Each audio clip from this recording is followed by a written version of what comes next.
Role sir. और बीती रात थाना कोतवाली क्षेत्र के दत्तनगर बिसेन गांव से एक सूचना प्राप्त हुई कि ईश्वरदीन नाम के व्यक्ति, जिनकी उम्र लगभग 62-63 वर्ष थी, उनकी हत्या कर दी गई है। अज्ञात बदमाशों द्वारा हत्या कर दी गई है तथा उनके कमरे से कैश बदमाश लेके भाग गए हैं। प्राप्त सूचना पे तत्काल पुलिस टीम मौके पे पहुंची और जब इसकी छानबीन की गई तो पता चला कि जो सूचना दी गई थी वो पूरी तरह से सही नहीं थी।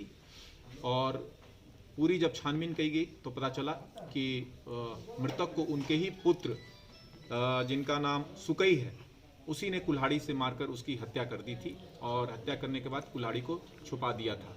और जिस रुपए के लूटे जाने की सूचना दी गई थी वो कैश भी जो आरोपी है उसके कमरे से बरामद हो गया। पूछताछ में जब ये बात सामने आई कि जो आरोपी है वो मृतक से पैसे की डिमांड करता था और 1 लाख रुपए की डिमांड उसने हाल में ही रखी थी, जिसमें वो टेम्पो एक खरीदना चाहता था। उसके पिता इस डिमांड को नहीं मान रहे थे। इसी बात से क्षुब्ध होकर उसने सुनियोजित तरीके से प्लान करके इस घटना को अंजाम दिया।